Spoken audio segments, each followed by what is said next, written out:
जय श्री ओम नमः सिद्धेभ्यः नमो अरिहन्ताणं नमो सिद्धाणं नमो आयर्याणं नमो वज्रायाणं नमो लोहे सव्वसाहुणं मंगलम भगवान वीरो मंगलम गौतमो गणी मंगलम कुंद कुंदार्यो जैन धर्मोस्तु मंगलम सर्वमंगल मांगल्यम सर्वकल्याणकारकम प्रधानम सर्वधर्माणां जैनम जयतु शासनम जैनम जयतु शासनम जैनम जयतु शासनम।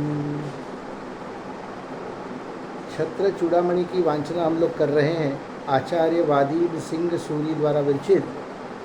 ठीक है ना। इसके छठवें लंब की शुरुआत हुई है, अपने 2 दिन से छठा लंब चल रहा है, जिसमें हम लोग 16 श्लोकों की चर्चा कर चुके हैं। पिछले श्लोक में ये आया था कि सम्यक तप निर्ग्रंथ अवस्था में ही।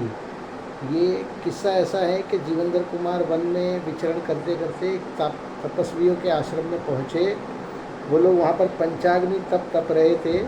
तब उन्होंने जीवेंद्र कुमार ने तपस्वियों को संबोधित किया कि ये मिथ्या तप जो हिंसा प्रेरक है, जिस तप के करने में हिंसा होती है, ऐसा तप नहीं करना चाहिए। तो उनके ही वेदों के शास्त्रों के उनको उदाहरण दिए, उससे उनको समझाया कि ये करना तप, ऐसा तप करना योग्य नहीं है। फिर सम्यक तप निर्ग्रंथ अवस्था में ही है, ऐसा बताया कि सच्चा तपस्या जो है वो निर्ग्रंथ अवस्था में, निर्ग्रंथ दिगंबर साधु अवस्था में ही संभव है, क्योंकि उसमें शरीर के प्रति भी जब मोह छूट जाता है तो बाकी जो दूसरी वस्तुएं हैं, जैसे धन धान्य स्त्री मकान दुकान पुत्र आदि, इनसे अपने आप ही सब कुछ छूट जाता है ममत्व। अब हम लोग अगला श्लोक देखेंगे, 17 नंबर का श्लोक, पेज नंबर 282 पर नीचे। परिग्रह ही संसार ग्रंथानुबंधि संसार स्तेनैव न परीक्षयि रक्तेन दूषितं वस्त्रं नहि रक्तेन शुध्यति। अन्वयार्थ। अत्र नीति, देखिए पूरा नीति का ही श्लोक है ये। जिस राग द्वेषादि परिग्रह के कारण संसार है, उसी परिग्रह से उसका नाश नहीं हो सकता। अर्थात परिग्रह से तो संसार की वृद्धि ही होती है, मोक्ष की प्राप्ति कदापि नहीं। निश्चय से रुधिर से मैला वस्त्र रुधिर से ही शुद्ध नहीं हो सकता। क्या बता रहे हैं यहाँ पे कि जो राग द्वेष और परिग्रह, जो राग द्वेष आदि परिग्रह है और वो वही संसार का कारण है, उसी राग द्वेष से आप राग से भक्ति करेंगे, द्वेष आदि से कोई तप करेंगे, तो उस राग द्वेष से जो कि परिग्रह है, उससे आपको, उसी परिग्रह से, वो संसार का कारण है और उसी संसार के उसी कारण से उसी संसार का नाश होना संभव नहीं है। मतलब जिससे संसार की उत्पत्ति है, जिस राग द्वेष रूपी परिग्रह से संसार की उत्पत्ति है, उसी राग द्वेष रूपी परिग्रह से आप संसार का नाश करना चाहो या मोक्ष की प्राप्ति करना चाहो तो वो कैसे संभव है? नहीं हो पाएगा। उससे उल्टी उसकी वृद्धि होगी, बल्कि मोक्ष की प्राप्ति कदापि नहीं होगी। फिर उसको एग्जाम्पल से बताया कि रुधिर से मैला वस्त्र, रुधिर यानी कि लहू, खून, खून से मैला जो वस्त्र है उसको खून से ही शुद्ध नहीं किया जा सकता। आपके शर्ट पे खून के छींटे लगे हैं, धब्बे लगे हैं, तो आप उस शर्ट को खून से धोएंगे तो वो और लाल होगा, खराब होगा, वो साफ नहीं होगा उससे। सरलार्थ। जैसे खून से मलिन हुआ वस्त्र खून से ही धोने पर निर्मल या स्वच्छ नहीं हो सकता, वैसे ही राग द्वेषादि अंतरंग और स्त्री पुत्रादि बाह्य परिग्रह से बढ़ने वाला संसार इन परिग्रहों को ग्रहण करते रहने से नष्ट कैसे हो सकता है? अर्थात नष्ट नहीं हो सकता। वही बात बता दी पहले, इसमें एग्जाम्पल बता दिया कि जैसे खून से मलिन हुआ वस्त्र खून से ही धोने पर निर्मल या स्वच्छ नहीं हो सकता, वैसे ही राग द्वेषादि अंतरंग और स्त्री पुत्र आदि बाह्य परिग्रह, राग द्वेष आदि जो है वो जीव के अंतरंग परिग्रह हैं और स्त्री पुत्र मकान धन धान्य आदि बाह्य परिग्रह हैं। तो ये जो परिग्रह हैं अंतरंग और बाह्य, ये संसार बढ़ाने वाले हैं। इन परिग्रहों को ग्रहण करते रहने से संसार नष्ट कैसे हो सकता है? अर्थात नष्ट नहीं हो सकता। विशेषार्थ। जैसे रक्त से सने मलिन वस्त्र को स्वच्छ करने के लिए मलिनता के विरोधी निर्मल जल सोडा, साबुन आदि आवश्यक है, वैसे ही आश्रव बंध के कराने वाले राग द्वेष आदि परिग्रह रूप मलिन परिणाम स्वरूप संसार के नाश के लिए संवर निर्जरा कराने वाले वीतराग परिणाम या शुद्ध परिणाम ही आवश्यक है। जैसे क्या बता दिया, आपके रक्त वगैरह लगा है और उसको धोने के लिए आपको निर्मल जल लगेगा, सोडा लगेगा, साबुन आदि लगेगा, तो उससे विरोधी तत्व है वो, उसी से उसका नाश हो सकता है। वैसे ही आश्रव जो है ये आश्रव बंध जो है वो संसार गमन कराने के कारण है, तो उनको काटने के लिए या उनका नाश करने के लिए संवर निर्जरा रूपी जो वीतराग परिणाम है या शुद्ध परिणाम है वही आवश्यक है। अगला श्लोक देखते हैं हम लोग 18 नंबर का। तत्व ज्ञान रहित नग्नता फलदाता नहीं। देखिए यहाँ पे मुनि अवस्था का विश्लेषण कर रहे हैं। लोग ये समझते हैं कि वस्त्र उतार देने से ही मतलब वही नग्नता ही फलदाता है, वैसा नहीं है। तत्व ज्ञान विहीनानां नैर्ग्रंथमपि निष्फलम न हि स्थाल्यादिभिः साध्य मन्न मन्यैर्तण्डुले। अन्वयार्थ, यथार्थ तत्वज्ञान से रहित जीवों के मुनि धर्म भी निष्फल है। सम्यक ज्ञान के बिना मुनि धर्म भी निष्फल है, और निश्चय से चावल आदि के बिना अन्य बटलोई, जल, अग्नि आदि साधनों द्वारा अन्न पाक रूप साध्य की सिद्धि नहीं हो सकती। क्या बता दिया यहाँ पे कि आपको खिचड़ी बनानी है या चावल आपको बनाने खाने के लिए, तो उसमें चावल तो है ही नहीं, उसके अलावा बटलोई ले ली, जल ले लिया, अग्नि ले, बटलोई यानी बर्तन ले लिया, जल है आपके पास में और अग्नि है, उससे तो आपका कोई भोजन या कोई पकवान आपका बन नहीं सकता। सरलार्थ, जैसे चावल रूप उपादान कारण बिना मात्र बटलोई, जल, अग्नि, रसोईया आदि निमित्त कारणों से साध्य भात या पका चावल प्राप्त नहीं हो सकता, वैसे ही यथार्थ तत्वज्ञान से रहित मात्र नग्नता निष्फल है, मोक्ष प्रदाता नहीं। विशेषार्थ, नग्न शरीर यह जीवादि 6 द्रव्यों में से पुद्गल द्रव्य की पर्याय है और 7 तत्वों में अजीव तत्व है। मोक्ष यह जीव द्रव्य की शुद्ध पर्याय अवस्था है। देखिए क्या बता रहे हैं, इसके पहले अपन ने जो सरलार्थ में पढ़ा कि चावल आदि उपादान कारण, उपादान उसको कहते हैं जो वस्तु कार्य रूप परिणमित होती है उसको उपादान कहते हैं, और उसके कार्य रूप परिणमित होने में निमित्त होने का जिस पे आरोप होता है या उपस्थिति जिसकी होती है उसको निमित्त कहते हैं। जैसे घड़ा आदि बना है तो उसका उपादान कारण मिट्टी है, मगर जो उसका चकला है या पानी है या वो कुम्हार है वो निमित्त कारण है। तो उपादान कारण के बिना केवल निमित्त कारणों से कार्य नहीं हो सकता, निमित्त से केवल कार्य नहीं हो सकता। हाँ, निमित्त होता अवश्य है, वहाँ पे निमित्त की उपस्थिति अनिवार्य है, मगर यदि उपादान में कार्यगत योग्यता होगी तभी वो कार्य रूप परिणमित हो सकेगा, उसके बिना नहीं हो सकेगा। तो यहाँ पे क्या बता दिया कि जैसे चावल रूप उपादान कारण के बिना मात्र बटलोई, जल, अग्नि, रसोईया आदि निमित्त कारणों से साध्य भात, आपको जो भात चाहिए या पका चावल चाहिए वो प्राप्त नहीं हो सकता, वैसे ही यथार्थ तत्वज्ञान के बिना यथार्थ तत्वज्ञान से रहित मात्र नग्नता निष्फल है, मोक्ष प्रदाता नहीं है। नग्न होकर भी केवल नग्न होकर विचरण करने से या अपने को मुनि मानने से वो मोक्ष प्रदाता नहीं है, वो निष्फल है। सिर्फ क्या चीज़ कंपलसरी है उसमें कि सम्यक दर्शन रहित तत्व ज्ञान सहित अगर कोई है, ठीक है ना, सम्यक दर्शन सहित 7 तत्वों का यथार्थ स्वरूप के ज्ञान सहित जो है उसी के लिए नग्नता फल स्वरूप है, उसके बिना वो नग्नता किसी फल स्वरूप नहीं है। यहाँ पर फिर विशेषार्थ में बता दिया, नग्न शरीर जो है यह जीवादि 6 द्रव्यों में से पुद्गल द्रव्य की पर्याय है और 7 तत्वों में अजीव तत्व है।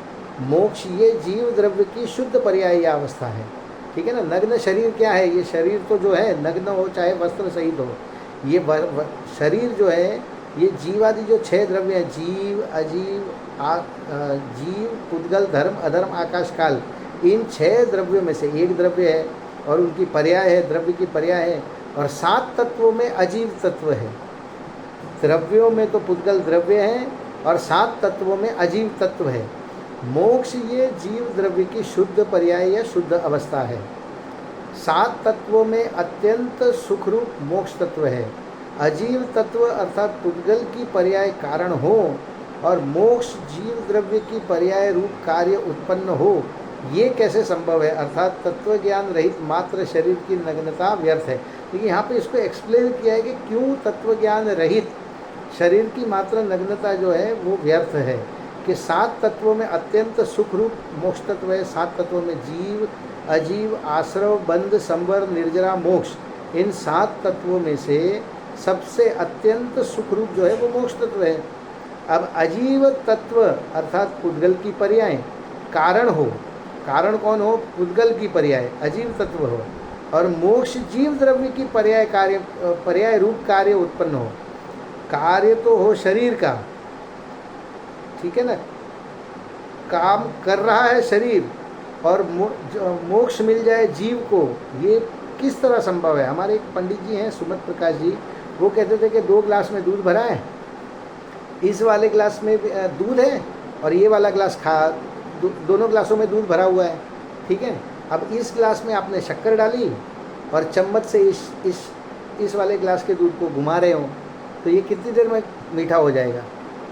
कितनी देर में होगा मीठा? आधे घंटे में, 1 घंटे में, 2 घंटे में? अरे जिसमें शक्कर है उसी में आपको चम्मच हिलाना पड़ेगा। मतलब आपको जो कार्य करना है वो जीव में करना पड़ेगा। शरीर का किया हुआ कार्य निष्फल है। इसीलिए यहाँ पे तत्वज्ञान रहित, तत्वज्ञान कहाँ चाहिए? अपनी आत्मा को तत्वज्ञान चाहिए, तभी वो शरीर की नग्नता फलस्वरूप है, उसके बिना व्यर्थ है। इसको और एक उदाहरण से ऐसे समझ सकते हैं कि आपने अब बच्चों को एग्ज़ाम देने जाना है। अब बच्चे ने पेंसिल ले ली, पेन ले ली, पैड ले लिया, बैग बस्ता भर दिया, बुक्स ले ली, कैलकुलेटर ले लिया, सब कुछ ले लिया, आई कार्ड ले लिया, यूनिफॉर्म अच्छे से पहन लिया, वाटर बॉटल ले ली। सिर्फ एग्ज़ाम देने में एक ही कमी थी उसको, एक ही चीज़ उसने नहीं की। क्या नहीं की? पढ़ाई नहीं की। अब कैसे पास होगा? वस्तुएं तो उसके पास में सब कुछ है। जो जो चीज़ें एग्ज़ाम में देने के लिए अनिवार्य है, आई कार्ड बोल दीजिए, आपने उसने अच्छी ड्रेस पहनी, स्कूल ड्रेस जो है वो बहुत बढ़िया इस्त्री करके पहनी, सॉक्स पहने, शूज़ पहने, आई कार्ड अच्छे से पहना, बाल अच्छे से बनाए हुए हैं, ठीक है। सिर्फ एक ही चीज़ उसने, एक छोटी सी चीज़ उसने छोड़ दी, वो है पढ़ाई नहीं की। जिस एग्ज़ाम का पेपर है उसकी उसने पढ़ाई नहीं की, तो वो कितने मार्क्स से पास हो सकेगा? नहीं हो सकेगा। मतलब गुरुदेव श्री कहते थे, आज के ही प्रवचन में मैं उनका समय सार का प्रवचन सुन रहा था, उसमें वो कहते थे वीनराजा वगरनी बारात छे, बिना दूल्हे की बारात है ये। बारात में क्या होता है? बाराती होते हैं, बैंड बाजे वाले होते हैं, घोड़े होते हैं, मोटरें होती है, ठीक है ना, सब कुछ होता है। लेकिन दूल्हा ना हो तो उसको बारात कोई बोलता है? दूल्हा होना ज़रूरी है। जब दूल्हा होगा तो उनके पीछे के लोगों को बाराती कहा जाएगा। बिना दूल्हे के पीछे की भीड़ को कौन बारात कहेगा? तो इसीलिए तत्वज्ञान रहित मात्र शरीर की नग्नता व्यर्थ है। मोक्ष रूप पर्याय के कारण संवर, निर्जरा दोनों तत्व हैं। ये दोनों जीव की शुद्ध पर्याय हैं। अतः मोक्ष प्राप्ति के लिए संवर निर्जरा रूप मोक्ष मार्ग ही प्रकट करना चाहिए। अपेक्षित या योग्य उपादान कारण न हो और कितने ही अनुकूल निमित्त मिले तो भी कार्य का होना संभव नहीं है। अतः निमित्त के पीछे दौड़ने में कुछ भी लाभ नहीं है। अपनी आत्मा की योग्यता बढ़ाना ही सच्चा उपाय है। ये बहुत गहरी बात है। इसके बारे में यदि आप थोड़ा सा भी सोचेंगे गहराई से तो आपको ये समझ में आएगा। अपने जैन दर्शन में ऐसे अनेकों उदाहरण मिलेंगे कि उपादान कारण ना हो तो निमित्त कितने भी हों, उसमें उस वस्तु में उस रूप परिणमित, कार्य रूप परिणमित होने की अगर योग्यता ही नहीं है तो निमित्त क्या कर सकता है? इसका सबसे बेस्ट एग्जाम्पल मेरे लिए पर्सनली मेरे को हमेशा ये याद आता है कि मारीची का जीव, जो महावीर स्वामी का जीव था, वो पिछले भवों में मारीची का जीव था। जो मारीची जो था वो ऋषभ देव के पुत्र भरत चक्रवर्ती, उनका पुत्र, यानी उसके दादा, सगे दादा ऋषभ देव, ठीक है। उसके एक चाचा बाहुबली यानी कि कामदेव, दूसरे चाचा उनके पहले गणधर ऋषभदेव के, यानी कि गणधर भगवान, ठीक है। पिता जो है उसके वो चक्रवर्ती, वो भी उसी भव से मोक्ष जाने वाले, दादा भी उसी भव से मोक्ष जाने वाले। उसके अलावा 927 उसके सगे भाई, वो भी उसी भव से मोक्ष जाने वाले। समझाने वाले तीर्थंकर जैसे मारीची को, फिर भी उसको विरोध का भाव आया। जब ये घोषणा हुई समोसरण में, भरत आदि के द्वारा प्रश्न किया गया समोसरण में कि जैसी सभा आपकी लगी है वैसी सभा यहाँ पे सभा में उपस्थित किसी और जीव की लगेगी। तब दिव्य ध्वनि में आया कि ये जो मारीची बैठा है ये 24वां तीर्थंकर बनेगा, महावीर के रूप में ये 24वां तीर्थंकर बनेगा, ठीक है। ये घोषणा होते ही मारीची को क्रोध भाव आ गया कि खुद तो पहले तीर्थंकर बन रहे हैं और मुझे 24वां बना रहे हैं। और 24 बनने का मतलब आपको समझ में आ रहा है? एक कोड़ा कोड़ी सागर, उसको यहीं संसार में परिभ्रमण करना है। उसके साथ के, उसके परिवार के अनेकों जीव उसी भव से मोक्ष जाएंगे। थोड़े समय में वो लोग सब लोग मोक्ष जाने वाले हैं और इसको एक कोड़ा कोड़ी सागर संसार में रखड़ना है। मगर निमित्त तो उसको कितने बढ़िया मिले थे। तीर्थंकर रूप में दादा मिले, चक्रवर्ती के रूप में पिताजी मिले, कामदेव के रूप में चाचा मिले, गणधर के रूप में चाचा मिले, तद्भव मोक्षगामी उनको 927 भाई मिले। इतने लोग समझाने वाले थे, वहाँ पे वो समझे नहीं। और जब शेर की पर्याय में आए, वहाँ पे हिरण को फाड़ के खा रहे हैं, ऊपर से आसमान से 2 मुनिराज उतरकर ज़मीन पे आए। उन्होंने उसको संबोधन किया, उस शेर के जीव को, जो कि महावीर स्वामी बनने वाला है। और वो हिरण को खाते खाते ना तो उसको ऐसा बोला कि तू ब्रश करके आ या कुल्ला करके आ, शेर जो था वो हिरण को खाते खाते उसको संबोधन किया मुनिराज ने। अब मुनिराज को शेर की भाषा नहीं आती, शेर को मुनिराज की भाषा नहीं आती, तो कहाँ से वो उनके समझाने से समझा होगा। मगर फिर भी जब आपके अंदर योग्यता हो, उस शेर की पर्याय में महावीर स्वामी ने सम्यक दर्शन की प्राप्ति की।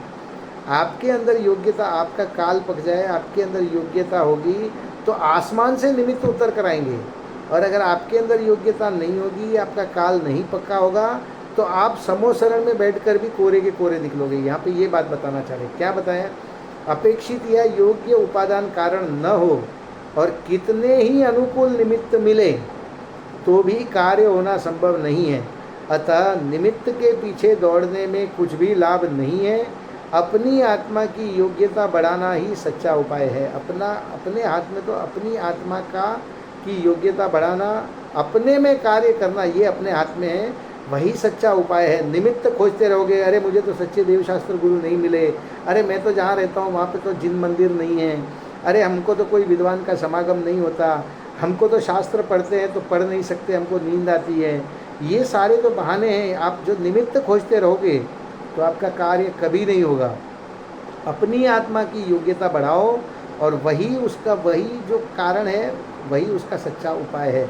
उसके सिवा कोई आपका कार्य, कल्याण वाला कार्य कोई होने वाला नहीं है। अगला श्लोक देखते हैं 19 नंबर का। सम्यक ज्ञान और मिथ्या ज्ञान का यथार्थ स्वरूप। तत्व ज्ञानम च जीवादि तत्व याथात्य मन निश्चय अन्यथाधिस्तु लोकेस्मिन् मिथ्या ज्ञानम तु कथ्यते। अन्वयार्थ, ये भी नीति का श्लोक है पूरा। जीवादिक 7 तत्वों के असाधारण स्वरूप का संशय, विपर्य और अनध्यवसाय रहित निश्चय करना ही सम्यक ज्ञान या तत्व ज्ञान कहलाता है। और इस लोक में उपरोक्त तत्वों का विपरीत ज्ञान ही मिथ्या ज्ञान कहलाता है। अब यहाँ पे 7 तत्वों का साधारण स्वरूप, 7 तत्व जो बताए इसके पहले, जीव, अजीव, आश्रव, बंध, संवर, निर्जरा और मोक्ष, ये 7 तत्वों का यथार्थ स्वरूप समझकर उसके बारे में ना तो अपने को संशय होना चाहिए, ना विपर्य होना चाहिए, ना अनध्यवसाय होना चाहिए। क्या होता है संशय? संशय होता है कि ऐसा होगा या ऐसा होगा, उसके बारे में डाउट है, उसको बोलते हैं संशय। विपर्य क्या होता है कि एकदम विपरीत मान्यता, जैसा है उससे एकदम विपरीत मानना, वो विपर्य है। और अनध्यवसाय वो क्या है? अरे चाहे जैसा भी हो, मुझे क्या फ़र्क पड़ता है, चाहे ऐसा है चाहे ऐसा है, मुझे तो उससे कोई फर्क नहीं पड़ता। तो ये इन तीनों से रहित निश्चय करना, किसका? 7 तत्वों का संशय विपर्य और अनध्यवसाय रहित निश्चय करना, वही सम्यक ज्ञान या तत्व ज्ञान कहलाता है। और इस लोक में उपरोक्त तत्वों का विपरीत ज्ञान ही मिथ्या ज्ञान कहलाता है।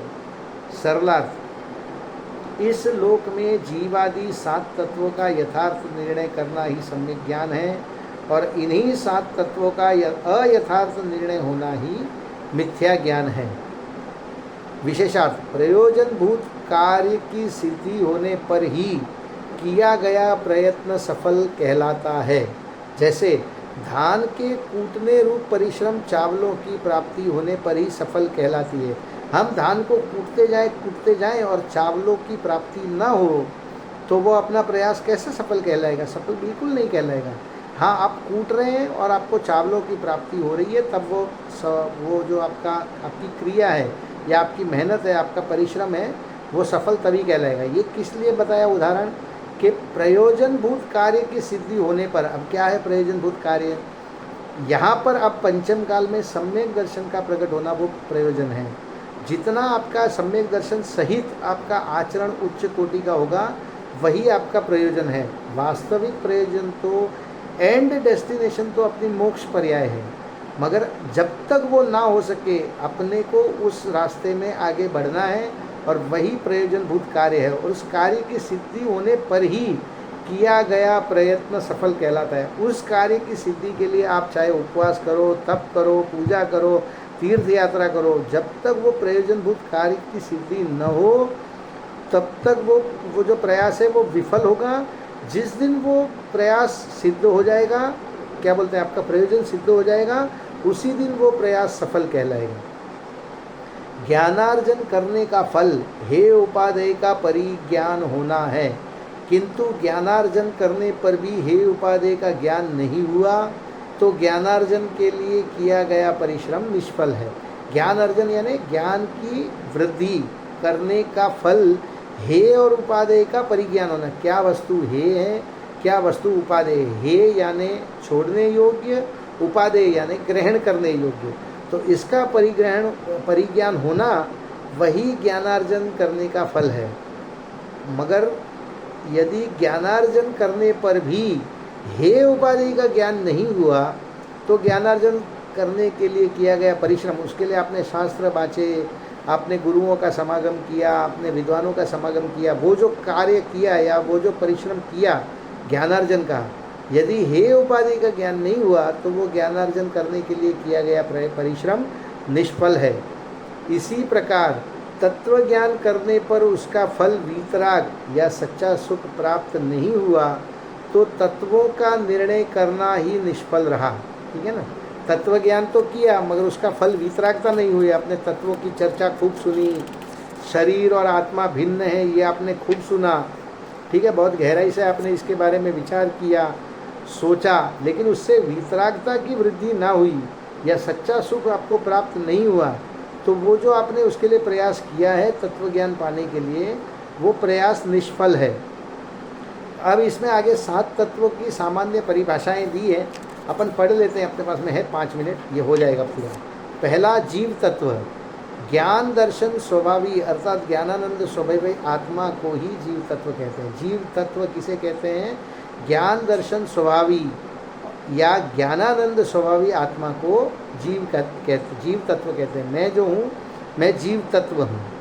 दूसरा क्या है? अजीव तत्व, ज्ञानानंद स्वभावी आत्मा से रहित समस्त पदार्थों को अजीव तत्व कहते हैं। यहाँ पे ये अजीव तत्व में देखिए 6 द्रव्य जो हैं, जीव, पुद्गल, धर्म, अधर्म, आकाश, काल, ये 6 द्रव्य हैं। लेकिन 7 तत्व जब करते हैं तो उसमें एक जीव द्रव्य है, जीव द्रव्य वही जीव तत्व है, मगर अजीव तत्व जो है वो बाकी के 5 द्रव्य उसमें आ गए। कौन से? जो ज्ञानानंद स्वभावी आत्मा से रहित समस्त पदार्थ हैं, पुद्गल, अपने को आंखों से दिखाई देने वाले जितने पदार्थ हैं वो सभी अजीव तत्व में आ जाते हैं।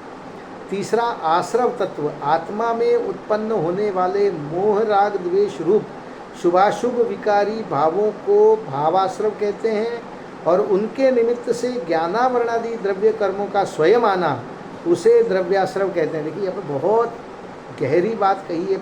2.5 लाइनों में इतना अच्छा इन्होंने आश्रव तत्व का निरूपण किया है। आत्मा में उत्पन्न होने वाले ये आश्रव तत्व कहाँ उत्पन्न होंगे? आत्मा में उत्पन्न होंगे, पुद्गल में उत्पन्न नहीं होंगे। आत्मा में उत्पन्न होने वाले मोह राग द्वेष रूप, ये कैसे हैं? आश्रव तत्व कैसे हैं? मोह राग द्वेष रूप हैं। और किस तरह से होते हैं? शुभाशुभ विकारी भावों, अपने शुभ भावों से और अपने अशुभ भावों से, इन दोनों प्रकार के विकारी भावों से। देखिए, सच्चा भाव जो है, शुद्ध भाव जो है, वो तो वीतराग भाव ही है। उसके अलावा आपको भगवान की पूजा करने का भी यदि विकल्प आ रहा है तो वो अशुभ राग, वो शुभ राग है। और किसी को धोखा देने का, किसी से चीटिंग करने का यदि भाव आ रहा है तो वो अशुभ राग है। ठीक है, तो आत्मा में उत्पन्न होने वाले मोह राग द्वेष रूप शुभाशुभ विकारी भावों को भाव आश्रव कहते हैं। ये तो हुए आत्मा के भाव आश्रव। और उनके निमित्त से, किसके? मोह राग द्वेष के रूप से जो शुभाशुभ विकारी भाव हुए, उनके निमित्त से ज्ञानावरणादि जो द्रव्य कर्म हैं, 8 कर्म जो हैं, 8 द्रव्य कर्म जो, उनके निमित्त से ज्ञानावरणादि द्रव्य कर्मों का स्वयं आना, उसे द्रव्य कहते हैं। बहुत गहरी बात बता दी, इससे वस्तु की स्वतंत्रता बता दी कि द्रव्य कर्म भी जीव के करने से नहीं होते। जीव के विकारी भावों का निमित्त पाकर वे ज्ञानावरणादि 8 कर्म जो हैं वो स्वयं आते हैं और जीव के साथ चिपकते हैं। चौथा हम देखते हैं बंध तत्व। मोह राग द्वेष पुण्य पाप आदि विभाव भावों में आत्मा का रुक जाना सो भाव बंध है, और उसके निमित्त से पुद्गल का स्वयं कर्म रूप बनना सो द्रव्य बंध है। ठीक है ना, द्रव्य और भाव दोनों बात बता दी यहाँ पर। पिछले में भी बताई थी, द्रव्य आश्रव क्या है? वो 8 कर्मों का आना। और भाव आश्रव क्या है? अपने शुभाशुभ विकारी भाव जीव के। बंध तत्वों को वापस देखते हैं। मोह राग द्वेष या पुण्य पाप आदि विभाव भावों में आत्मा का रुक जाना, वो उसी में शुभ राग में ही अच्छा मानता है, अशुभ राग में बुरा मानता है, या अशुभ राग में भी किसी को अच्छा लगता है। जैसे कोई पार्टी करने जा रहा है, कोई रात को खाना खा रहा है, तो उसमें भी उनको अच्छा लगता है। तो मोह राग द्वेष पुण्य पाप आदि विभाव भावों में आत्मा का रुक जाना, वहीं ठहर जाना, सो भावबंध है। और उसके निमित्त से पुद्गल द्रव्य का स्वयं कर्म रूप बंधना, सो द्रव्य बंध है। 5वां संवर तत्व। ज्ञानानंद स्वभावी आत्मा के लक्ष्य रूप शुद्ध या वीतरागी भावों से शुभाशुभ विकारी भावों का रुकना, वह भाव संवर है। और तदनुसार नए द्रव्य कर्मों का स्वयं आना, रुक जाना, वह द्रव्य संवर है। देखिए, अपना समय हो रहा है, ये 4 तत्वों की वापस अपन लोग कल चर्चा करेंगे और फिर इन 7 तत्वों की चर्चा को पूरा करेंगे। इन 7 तत्वों का सच्चा यथार्थ स्वरूप समझकर हम भी शीघ्र ही मोक्ष पथगामी हों, इसी मंगल भावना से आज की बात को विराम देते हैं। अभी जिनवाणी स्तुति। हे जिनवाणी भारती तो हे जपू दिन रैन, जो तेरी शरणाग्रहे सु पावे सुख चैन। जावाणी के ज्ञान ते सूझे लोकालो, सो वाणी मस्तक दमो सदा देत हूँ धो, सदा देत हूँ धो। बोलिए जिनवाणी मात की जय हो।